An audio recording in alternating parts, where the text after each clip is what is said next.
This is the X-Zone Broadcast Network, broadcasting worldwide on broadcast affiliates and satellite program providers, including CNN Broadcast Network, Sirius Satellite Network, Star Media, Good News Radio Network, Angel Broadcast Network, Wiki Broadcast Network, and WPBN TV. For more information on the X-Zone Broadcast Network, visit us at www.xzbn.net.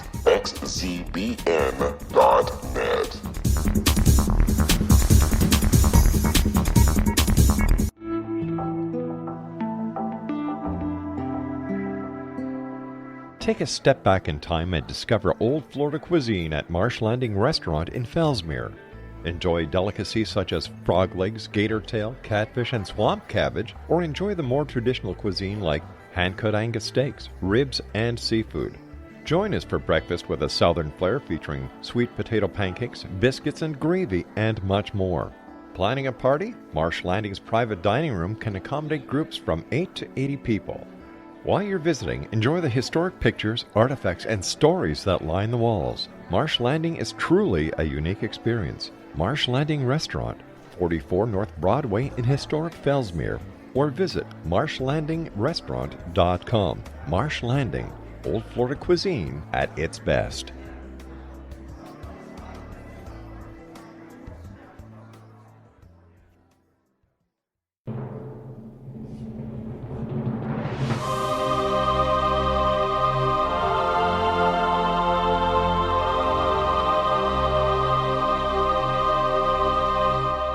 The Science of Magic with Gwilda Wiyaka is largely an opinion talk show. All opinions, comments, or statements of fact expressed by Gwilda Wiyaka's guests are strictly their own and are not to be construed as those of the Science of Magic or endorsed in any manner by Gwilda Wiyaka, REL-MAR McConnell Media Company, its affiliated networks, stations, or employees.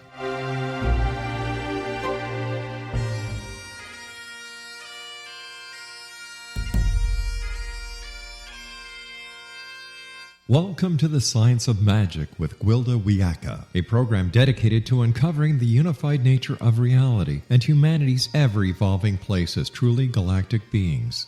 For more information on the Science of Magic with Gwilda Wiyaka, visit us online at www.thescienceofmagic.net.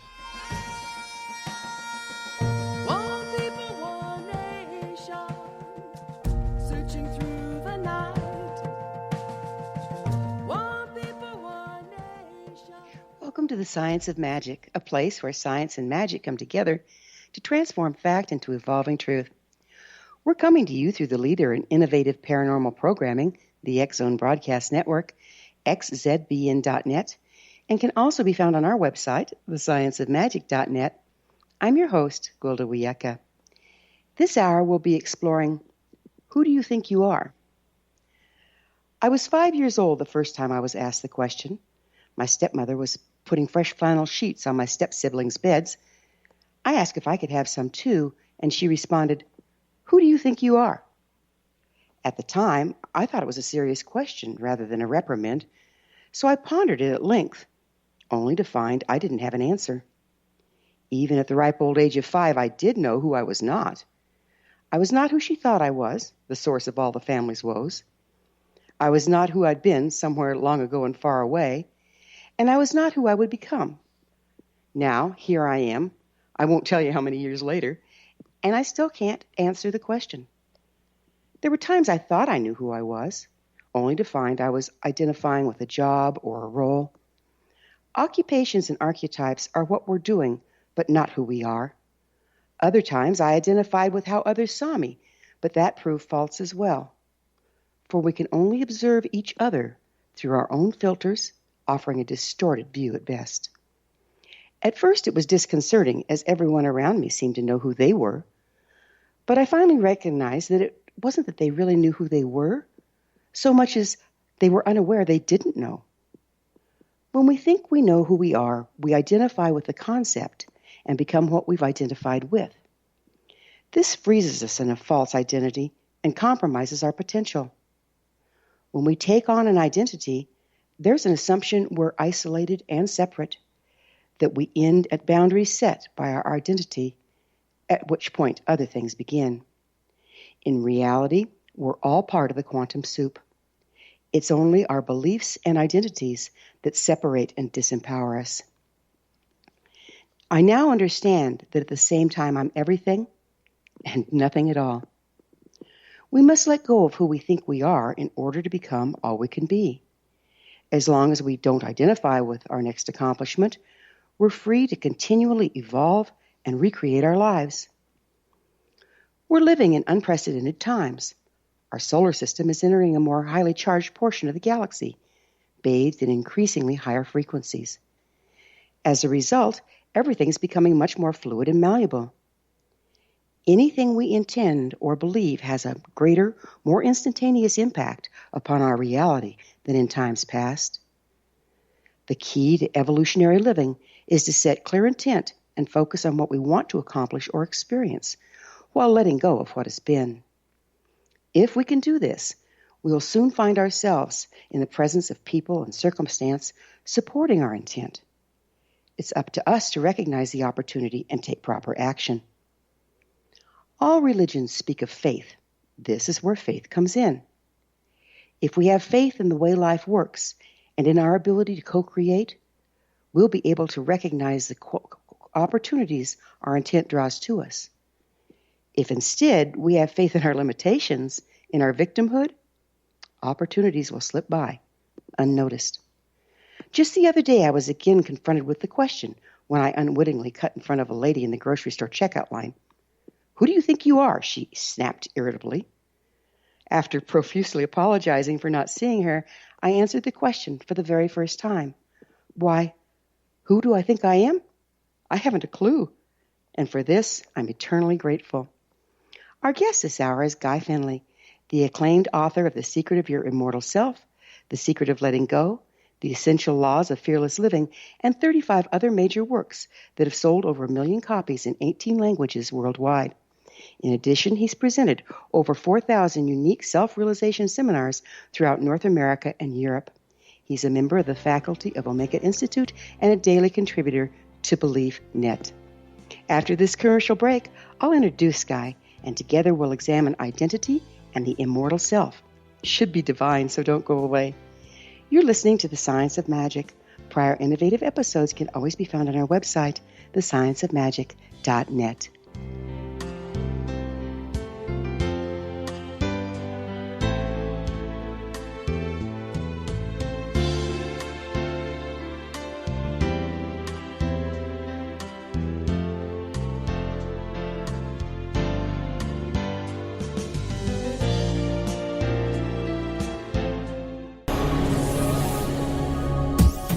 This is the X-Zone Broadcast Network, broadcasting worldwide on broadcast affiliates and satellite program providers, including CNN Broadcast Network, Sirius Satellite Network, Star Media, Good News Radio Network, Angel Broadcast Network, Wiki Broadcast Network, and WPBN TV. For more information on the X-Zone Broadcast Network, visit us at www.xzbn.net.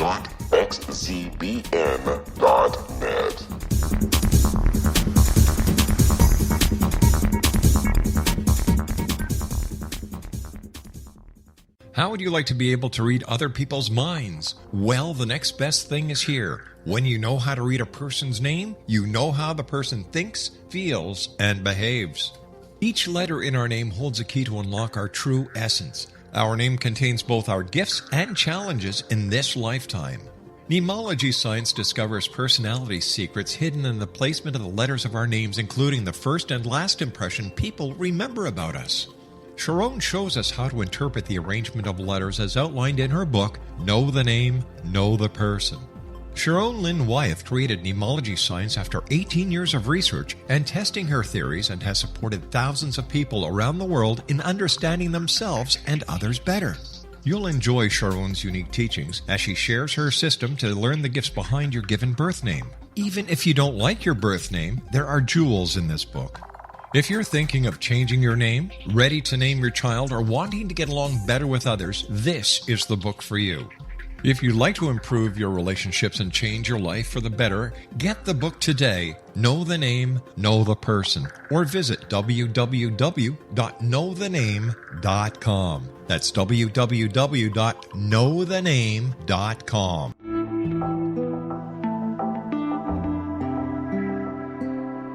Take a step back in time and discover old Florida cuisine at Marsh Landing Restaurant in Fellsmere, Florida. Enjoy delicacies such as frog legs, gator tail, catfish, and swamp cabbage, or enjoy the more traditional cuisine such as hand-cut Angus steaks, ribs, and seafood. Join us for breakfast with a southern flair featuring sweet potato pancakes, biscuits and gravy, and much more. Planning a party? Marsh Landing's private dining rooms can accommodate groups from 8 to 80 people. While you visit, enjoy the historic pictures, artifacts, and stories that line the walls. Marsh Landing is truly a unique experience. Marsh Landing Restaurant, 44 North Broadway in historic downtown Fellsmere, or visit marshlandingrestaurant.com. Marsh Landing, old Florida cuisine at its best.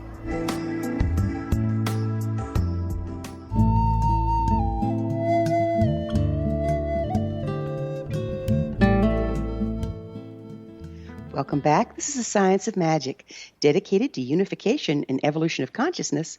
I'm your host, Gwilda Wiyaka. Our guest this hour, Guy Finley, Director of Life of Learning Foundation and the acclaimed author of many books, including The Secret to Your Immortal Self. Guy's website is guyfinley.org. Guy, thank you for joining us on the Science of Magic. Oh, you're welcome, Gwilda. I'm glad to be with you. How did you first become interested in self-realization? I guess I could answer that shortly. You know what? I guess I came into life with it.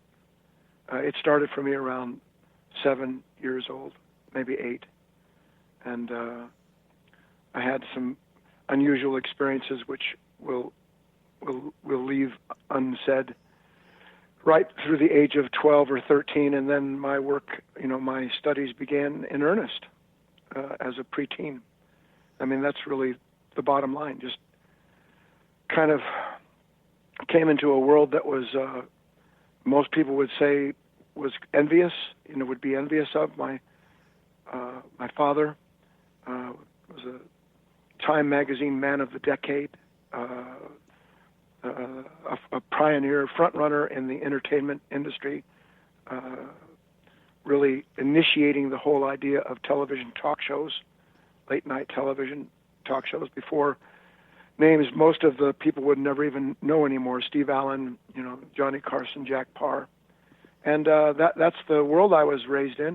My pals as kids were the children of the Sinatras, the Minnellis, the Arnezes. It was a little rat pack, but it was also a weird life, and there was so much contradiction in it, Gwilda, that even as a child, around the age of 6 or 7 years old, I'm thinking something's wrong.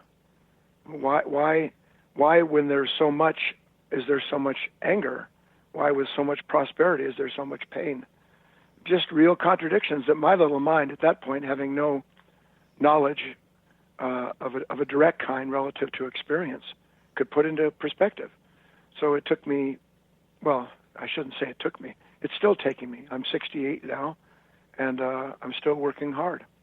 It's amazing, isn't it? When people grow up in one circumstance, they can just blame everything on that circumstance. But when you grow up into a circumstance where you have what everybody else is dreaming about, you start to see those contradictions, don't you?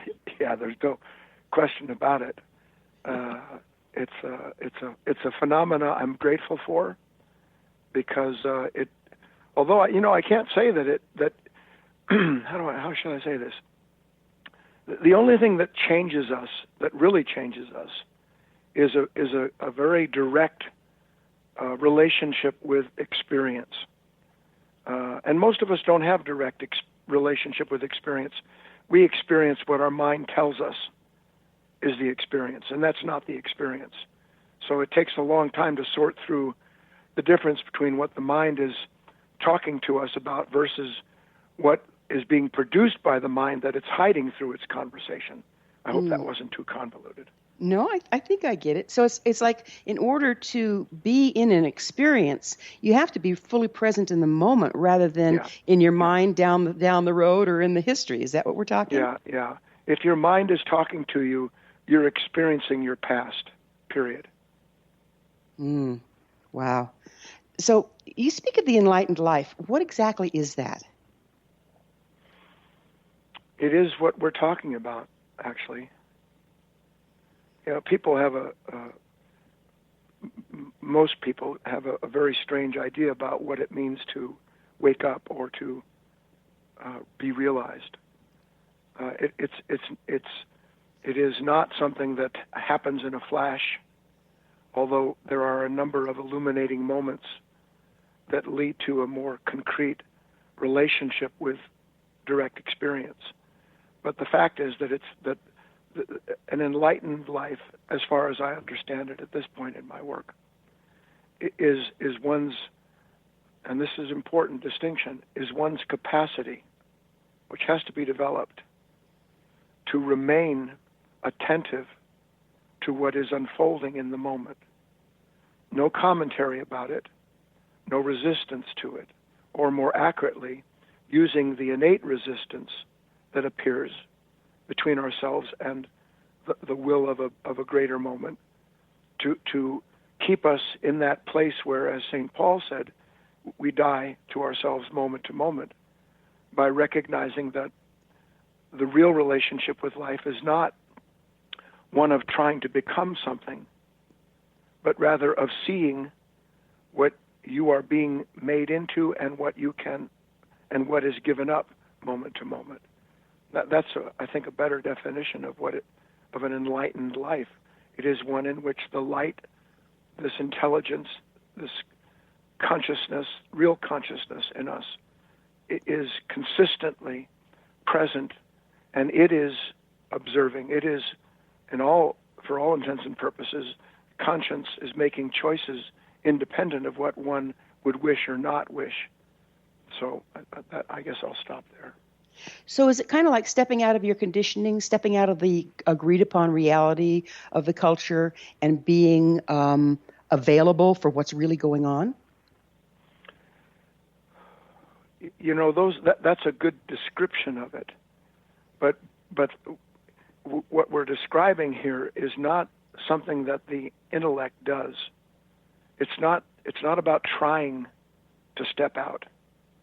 It's having seen over time what it's like to be so immersed in it and to start realizing the inherent limitations of meeting life from a mind that is conditioned, that can only do what it does.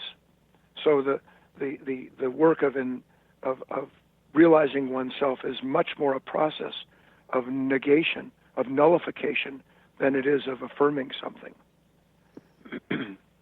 So it's by eliminating what isn't present? Is that what you're talking about? In a way, you could say something like that. Look, in real life, if you were walking down the street, well, the listeners, and maybe you were in the shadows of some tall buildings and you suddenly came around a corner, and then because now the sun is at your back and you saw a shadow, you wouldn't think to yourself, oh, that is I, would you? You wouldn't think that shadow is me. Right. Well, we see the shadow of ourselves. That's what thought is and thought does. Thought takes a moment. The mind wants to know. It's part of this consciousness of being a human being. We're born in a body. The features are not that different from the higher mammals, and our senses are what basically we derive our identity from, so that our awareness is geared to a sense of separation, so that my senses pick up something, then the mind, educated by the past environment and also just by being part of that nature, it begins to know what it's looking at, so that it can determine what action to take. Is that friend or foe? Is that good or bad? Is that pleasurable or painful? But that mind that sees life through thought, that it first put together in order to know what it was looking at, that mind is looking at the shadow of its own content. And no shadow is real content. So that means that no thoughts about life are the life that those thoughts define. So is it kind of like taking still shots instead of a moving picture? So the mind takes these snapshots and makes decisions about it. Makes decisions about it, and it loses its continuity. I like that. Yeah. Well, and but not being too picky here, the thing is that this mind, it is a master, in quotes, of taking a series of still shots that are seamlessly held together by other parts of us. In other words, I'm sitting and, just for fun, we can say when we first started the call, we had a couple problems. The call got dropped. So what does the mind do? It immediately identifies the problem. Now, that would be a still shot. What it's identified as the problem isn't the problem. The call got dropped and we've moved on, but it's still dealing with a sort of resonating resistance to the event. Now, that still shot is picked up by associations. Oh, gee, is the call going to go forward? What will people think? What's going to happen? And associations based in sensation and certain negative emotion pick up the ball and run with it until the next still shot. So even though the mind objectifies the moment in an image, it considers the image until the next image takes its place. Is that clear? I think so. So we step out of the continuity of life and fill it in with our past experience from still shot to still shot. Yeah, but it's not we who do that, though. That's very important. It is a level of our being. If it was really we who did that, there'd be no chance. Fortunately, something is sewn into this consciousness that we have at this level in this world that is capable of observing its own limitations. If we weren't capable of observing what we are not, we would never know what we're not, would we? No. So we are given this capacity, this living light. Different traditions have different names for it. I'm not attached to anyone in particular that afford us the recognition. As an example, let's say you're talking to somebody and you say something you wish you hadn't said. Now, there is this social faux pas where one isn't really unhappy because they said what they did, but because rather their image in the eyes of the person they're talking to may be tarnished. But at another level, maybe a person sees, I can't believe I said that. I promised myself I would not judge anymore. I didn't want to be cruel, make sarcastic remarks because I tasted them. They're bitter. And then out of us comes that biting remark. Well, one of two things can happen in that moment.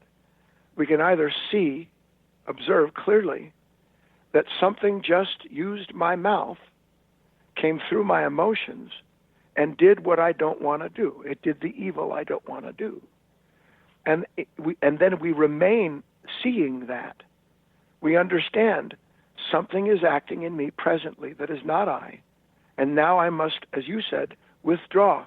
I must be more interested in studying this level of myself than the alternative, which is deflecting that momentary realization, that momentary enlightenment, I might add, by judging myself or by blaming the person to whom I spoke for the reason I did that. So we're going to have to pick up with this on the other side of a break. It's pretty fascinating, I have to tell you. And Guy and I will return to this discussion on the flip side. We're coming to you through the X-Zone Broadcast Network. Don't miss the other fine shows and hosts on xzbn.net, and we've got a few of them. You're listening to The Science of Magic, thescienceofmagic.net. I'm Gwilda Wiyaka. There's more inspiration to come, so don't you dare go away.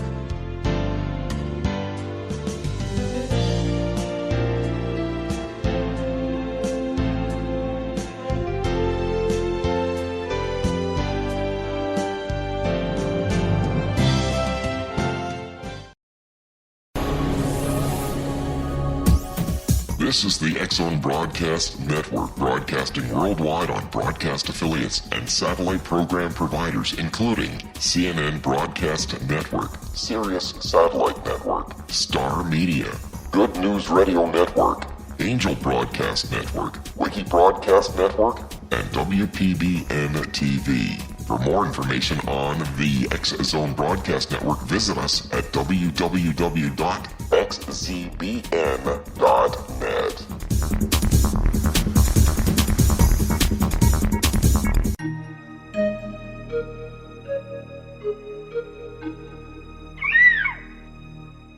While science pursues fact, magic accesses the quantum level, bridging random facts to form truth. As long as science and magic remain separate and polarized, the truth cannot be known. I'm Gwilda Wiyaka. Join me on the Science of Magic radio program, dedicated to unification and evolution of consciousness. During each episode, I'll be speaking with experienced and respected scientists and mystics. From astrologers to astronomers, from medical doctors to shaman, the scientific method to dowsing and intuition, we'll weave together information from seemingly divergent practices to promote unity and enlightenment. Join me, Gwilda Wiyaka, and the Science of Magic right here on the Mutual Broadcast Network. For more information, visit www.thescienceofmagic.net.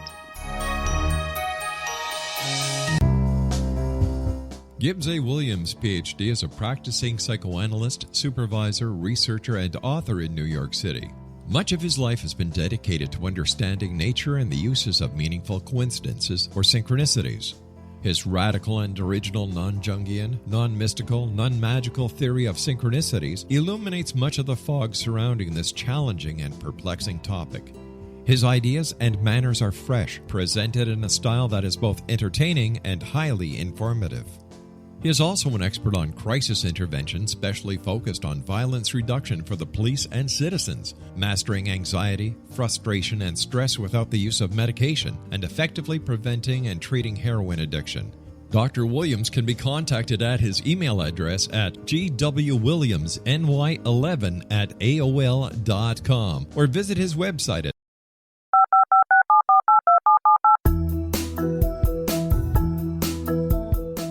Did you know that when you're on the road with limited data or Wi-Fi, you can still listen to the X-Zone Radio Show with Rob McConnell, The Science of Magic with Gwilda Wiyaka, X-1, Dimension X, Space Patrol, and every minute of the X-Zone Broadcast Network by calling 213-401-0080, courtesy of Audio Now. No smartphone, app, or internet needed. It saves your data plan, and it's free if you have unlimited minutes. Call 213-401-0080 to listen on any phone, anytime, anywhere. Remember 213-401-0080 for the best of the paranormal, parapsychology, and sci-fi radio programming anywhere, 24/7, 365.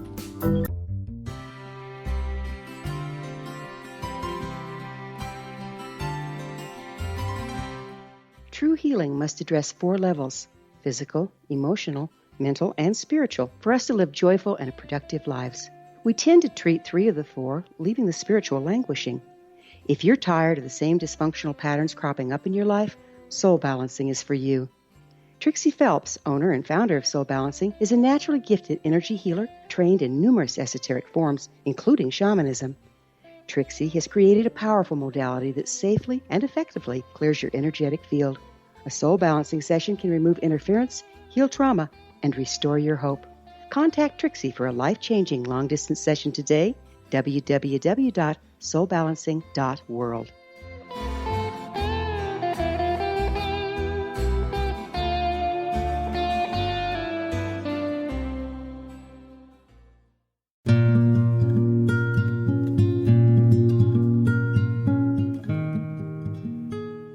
Welcome back. This is the Science of Magic, a place where magic and science come together to promote enlightenment. I'm your host, Gwilda Wiyaka. Our special guest this hour is Guy Finley, director of Life of Learning Foundation and the acclaimed author of many books, including The Secret of Your Immortal Self. Guy, we were talking about how when sometimes we act outside of what we want to act, And then we're confronted with a choice. We can either own what we've done and ponder it and try to change our behavior, or we can drop into guilt, project it out, and blame the other person. What else did you have to say about that? Well, I think that we want to make it clear that if we really see what we're talking about, that my wish is to be patient, let's just say that, because I've seen the wreckage of being instantly irritated or impatient with my children or my wife or husband. If we really see that that's our intention, our wish, our hope, and that when the telling moment comes and the impact takes place, which is really nothing other than the teacher appearing when the student is ready, by the way. In that moment, if I see that, I don't have to try to change my behavior. That's the big difference that we're really aiming to understand here. Anything that tries in me to change my behavior is based on an ideal, so that at any moment I'm always trying to achieve what I believe I should be, instead of witnessing what is acting in me and being released by that consciousness from that condition. There's an immense difference, Gwilda. Can you tell? Can you hear me? I can. Mm-hmm. I do hear you. So there's two things we're talking about here, if you'd help clarify. The not I and the witness. Yes. So let's go at it this way, because we started this conversation asking a little bit about what would be the nature of enlightenment. When right now I'm in southern Oregon, although looking out the window you wouldn't think that I am, because there's about 6 inches of snow on the ground and it's still coming down. But it is breathtaking. It's a winter wonderland. It's so quiet. It's so white and green and brown that it's a true, in my opinion, blessing to be able to see and to sit in that quietness. Now, can we see, everybody, that I wouldn't have the feeling that I do were it not for what was being revealed outside my window by nature, so that my experience of myself in the moment and what is being revealed outside are really a single event. I am awakened to parts of my emotions, my senses, that were it not for what was taking place outside, I wouldn't know that part of my own consciousness in the moment. Can we see that?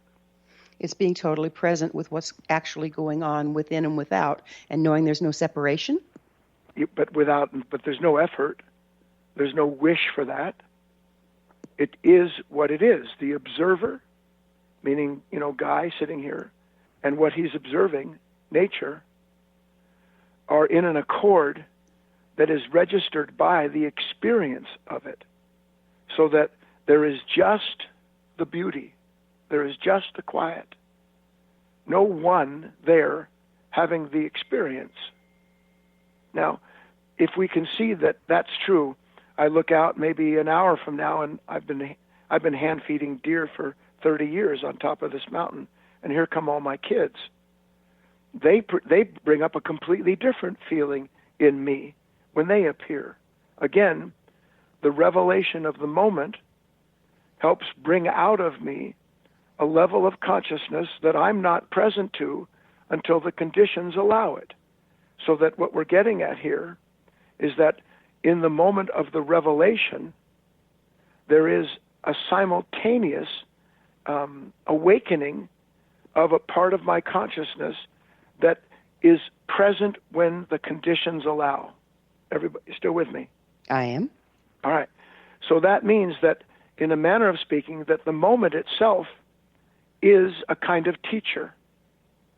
It brings with it conditions that, if I'm present to the conditions, bring up in me a consciousness that is not just the mirror of the moment, but is the moment itself. If we can understand something like that, then we can take the next big step. And that is, if that's true, that the sense of being whole, happy, kind, compassionate appears as the conditions evoke those levels of consciousness so that I experience that which is already a part of myself. The same holds true, Gwilda, when it comes to unwanted moments, which is really what we're looking at. The moment I don't want is no different than the moment I do if I understand the purpose of my existence, which is to be constantly awakened to and to reconcile what is being revealed and the nature within which it is being revealed. Mm. What do you think stands between most of us and being fully present like that? Oh, we're just asleep, Gwilda. We are addicted to the sense of identity produced by considering our environment instead of being in atonement with it. Lost in an illusion of our own making. Well, I would like to say our own making, but again, it's not my making. It's not your making. It is this level of consciousness. Look, we're brought into a world where we literally see mom and dad, brothers and sisters, friends and family respond to moments in one of two ways: "Oh my God," or "Oh my God." Mm. Gee, that's wonderful. Oh my, this is terrible. So that we're educated without knowing it to avoid pain at all costs. We believe as human beings that we're not meant to struggle with anything, unless it's a job that we've got where we imagine we'll make $1 million, so we'll suffer what we call the unwanted situation in order to arrive someplace where we'll know peace and comfort. The trick is that we never arrive there, because that nature cannot have enough. So we're caught in a world, literally, of consciousness that cannot recognize itself. It is the carrot, the stick, and the donkey. But we have within us something that can gradually recognize. A metaphor that I like is I run the race. Boy, do I run it as best I can, because I'm convinced that if I can come in, near the front, or God willing, win, I'll get the trophy or some prize that validates the pain I've been through in that race. But we get to the end of the race, we don't get the trophy, or if we do, we can't hold it for long because there's another starting gun, and we have to run another race. That's this level of consciousness. It has to have something outside of itself in order to define itself. And that, Gwilda, is the definition of misery. Mm-hmm. Boy, that is so true. How can we cultivate this presence and self-realization in a culture, like you say, that doesn't understand or support it? I think, if I'll turn the question around on you. Have you ever picked up a skillet without a glove? Oh, yes, I've made that mistake. Mm-hmm. Yeah. Who hasn't, right? Right. Reach into my fireplace, I've got my wood stove going, and not be attentive and touch the side of the stove. I don't have to do that too many times, do I? Before I'm pretty present to myself, because my body, thank God, is wiser than I am. I'm still off thinking about Bill, Sam, Willie, and Sue, or what I have to do, and I keep in my sleep hurting myself. So you see, the real condition here isn't what we have to do to find power. What we have to do is wake up and realize what we are involved in that's making us powerless. And that's quite a different paradigm. So if I understand what you're saying, we are power. We've just forgotten it and aren't connected with ourselves. Well, I'd just say it differently. Within us lives whatever one calls the divine. Ultimate power, ultimate intelligence, ultimate love, meaning the pinnacle of. We are disconnected from ourselves, and because we are disconnected from ourselves, meaning all of our parts working together, we're disconnected from the Creator. It's another good metaphor. We are endowed. I mean, it's unbelievable what we can create. It's a miracle. But before we are creators, we are ourselves a creation. And until the understanding is in place that we are instruments of these infinite forces, not their creators, we will mistake the creations we make for being powers of our own. And then we're punished because we can't keep everything in place and wonder why, with all these powers, we're in so much pain. It's because an instrument, true instrument, does not identify with the music it's making. It is part of the music. We identify with this part of ourselves that makes things, that does things, and then when conditions change, away go those things, and then comes our torment. It's just a different way of understanding ourselves based on, as you said, nullifying an incorrect relationship with the moment. So if we try to hold on to power, doesn't it kind of short circuit us out and blow us up? I mean, it just moves through us, right? What's more painful than trying to change another human being because you think your perception of how they should be is basically a direct memo from God? Nothing is more Huh? Sounds like marriage to me. Yeah. See, we have a relationship with life based on trying to keep things in place, and then when we haven't the power to do that, hiding the moment of powerlessness from ourselves by blaming or shaming the condition held responsible for our suffering. And that disempowers us immediately, doesn't it? We're gone. It's done. We're in a pattern that literally is reincarnation because it is based on resistance. What we resist, we cannot learn from. What we cannot learn from guarantees the lesson will return until we do. You got to hate it when it comes back home to roost, right? Well, one might say that. On the other hand, one might say, thank you. Why do you think Christ said, love thine enemies? Right. I've got to tell you, we got to take another break. We'll pick up with this on the other side. Guy and I will be back shortly, so don't leave us now. This is The Science of Magic, thescienceofmagic.net, the place where altruistic professionals of science and the esoteric create common ground for the betterment of our world. We're brought to you daily by the leader in paranormal, spirituality, and alternative health programming, the X Zone Broadcast Network. Find our shows on xzbn.net.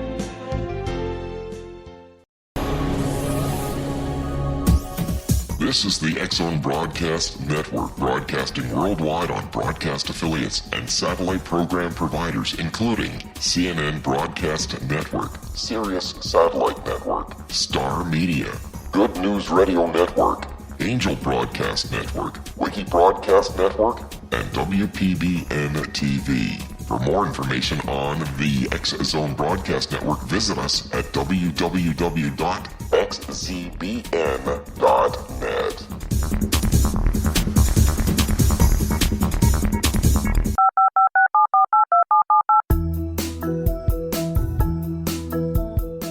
Did you know that when you're on the road with limited data or Wi-Fi, you can still listen to the X Zone Radio Show with Rob McConnell, The Science of Magic with Gwilda Wiyaka, X-1, Dimension X, Space Patrol, and every minute of the X Zone Broadcast Network by calling 213-401-0080, courtesy of Audio Now. No smartphone, app, or internet needed. It saves your data plan, and it's free if you have unlimited minutes. Call 213-401-0080 to listen on any phone, anytime, anywhere. Remember 213-401-0080 for the best of the paranormal, parapsychology, and sci-fi radio programming anywhere, 24/7, 365.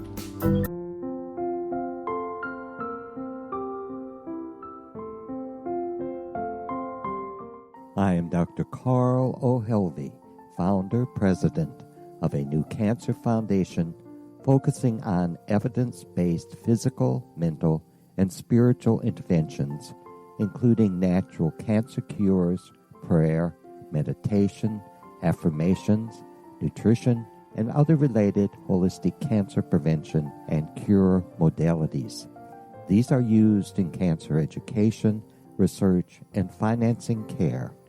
I ask for your help to continue this important work by donating at www.holisticcancerfoundation.com.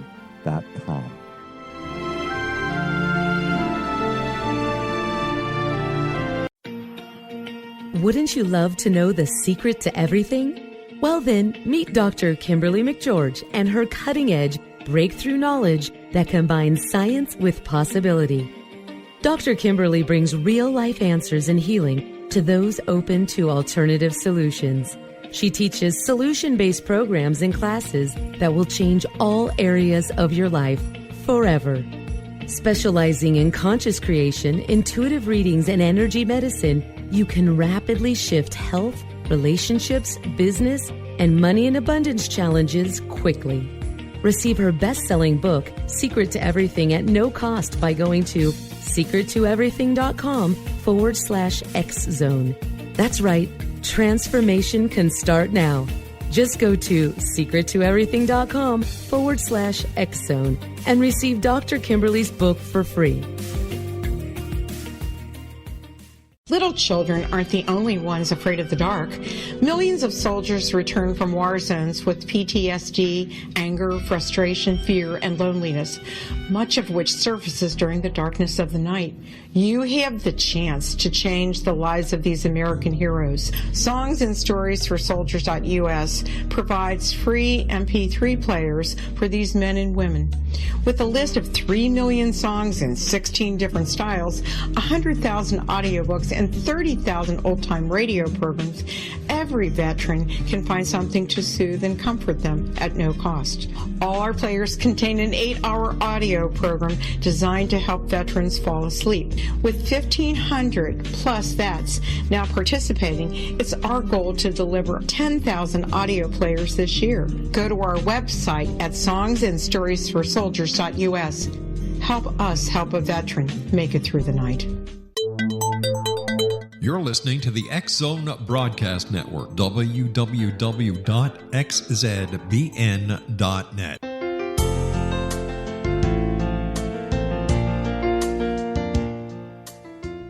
Welcome back. This is The Science of Magic, bringing together gifted people of service to the world. I'm your host, Gwilda Wiyaka.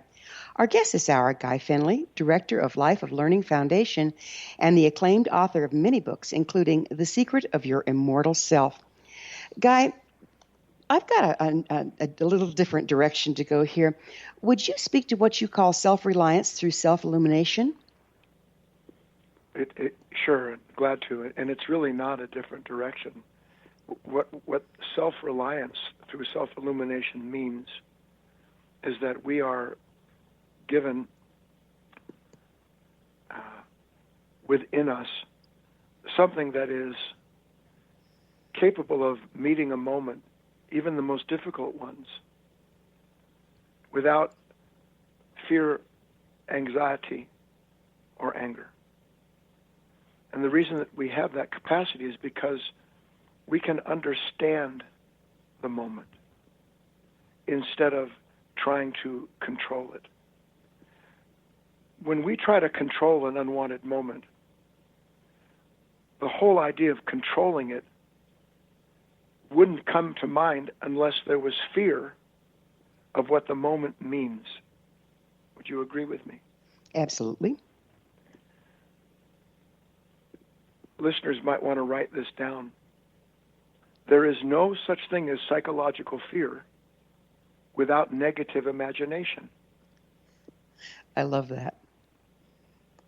I the love beauty of that idea, of that insight, is that it means that when we are fearful, it's because our own mind has taken an event and objectified it, put it into a cubbyhole that it can recognize. Oh my God, oh, look what happened. And then it begins, this mind, to paint a picture wherein if we don't do something, we are under the death threat. Something is going to happen to us that's unmentionable. We will lose something of great value. The mind painting this negative image does not know it is painting it. And then, because it is divided, as we've been talking about, it looks at the image it has made and it scares itself. I love it. So it's like taking the events of the past, painting on the present, and making a rerun out of the future. Absolutely.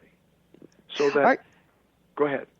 Our guest this hour is Guy Finley, Director of Life Learning Foundation and the acclaimed author of many books, including The Secret of Your Immortal Self. Guy's website, and you guys want to you want to visit this website. It's got a lot of goodies. It's guyfinley.org, GUYFINLEY.org. So aren't we talking, do we have a choice here to go into the reptilian brain and experience fear and live fearful, or drop into trusting nature, trusting life? A third option. I don't need to trust life.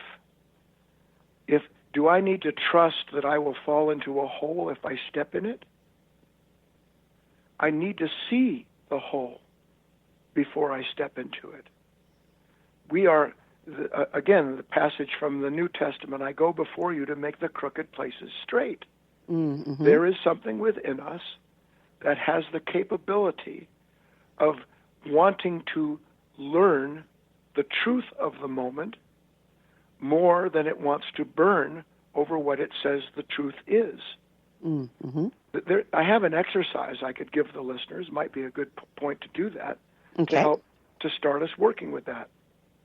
It's called Stop, Drop, and Endure. Stop, drop, and endure. The stop part is what we've been talking about. Here comes that reaction. I feel the flames flickering under my feet. Smoke is coming out of my ears, which is always a dead giveaway. There's a problem. I feel the immediate onset of a constriction, of some stress or anxiety. Come to a stop. Understand that that's the tell.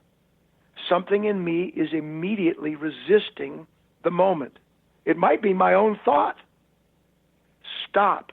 Come to a dead stop and choose in that moment to be more interested in discovering what's going on than you are in proving to yourself that you know what's going on. Drop. Now that you're observing yourself, witnessing the moment in yourself, you will see all of the associations that we talked about in the first part of the show.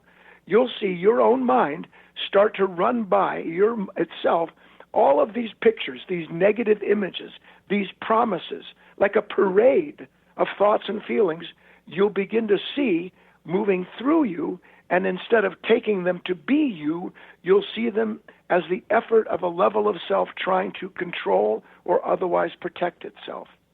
That's the drop part. What do you think the last part is, Gwilda? Well, maybe climb out of the hole? No, endure. No climbing. I'm not trying to find a way out. I'm seeing the only thing I was in is my own misunderstanding of myself. I awaken from the dream. So is endure similar to experience? We could say that. Endure would be another way of saying I consciously agree to suffer this level of myself instead of letting it tell me what I need to do so that I stop suffering. Our level of being does not want anything that disturbs it. Here's a great lesson. Real life is disturbance itself. It is never not changing, which means there's always elements in it that resist the change. if I can learn that the elements in myself that resist change ensure that nothing changes in terms of my experience of it, I'll learn what it means to say, not my will, but thy will be done. Because I'll have a new understanding that will give me a new and higher experience of life and of myself. You know, you have this lovely statement, and I quote, "Everything we can realize in this life or in any kingdom come is already indwelling and part of our consciousness and always has been." Would you please explain what you mean by that?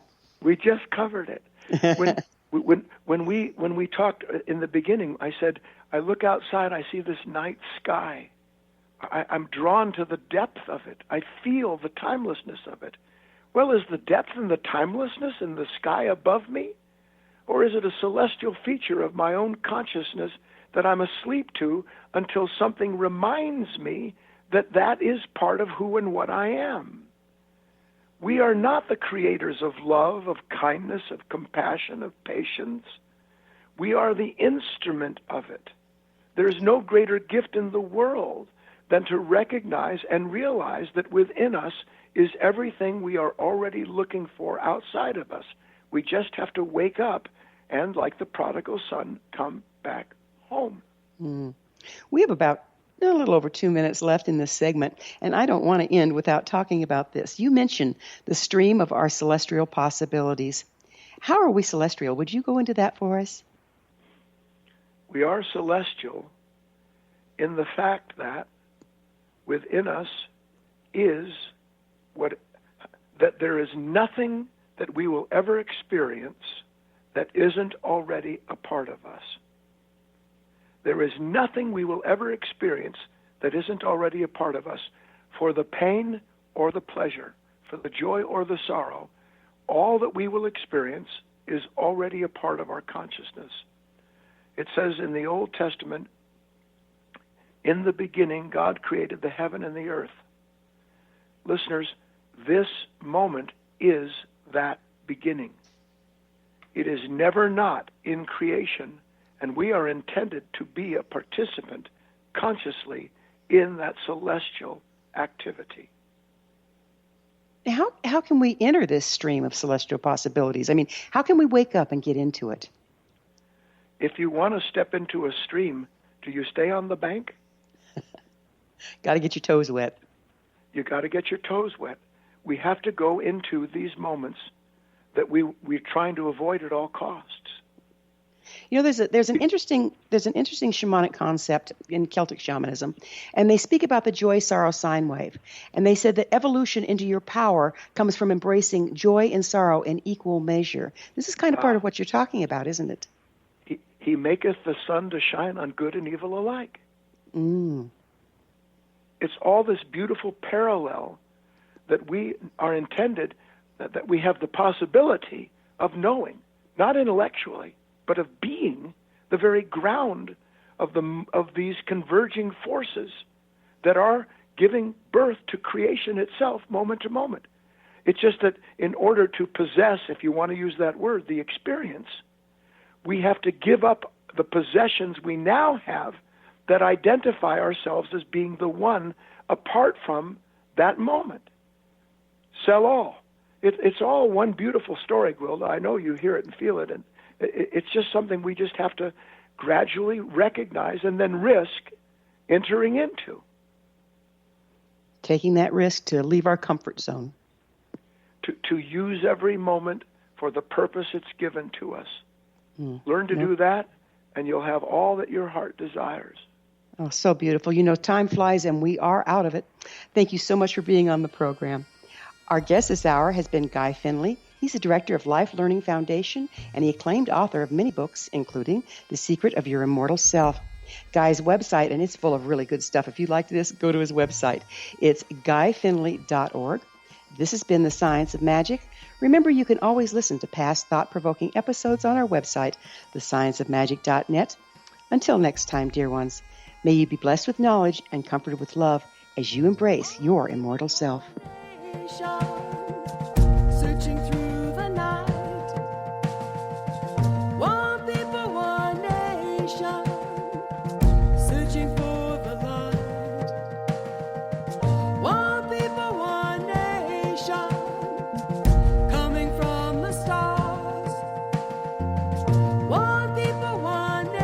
nation.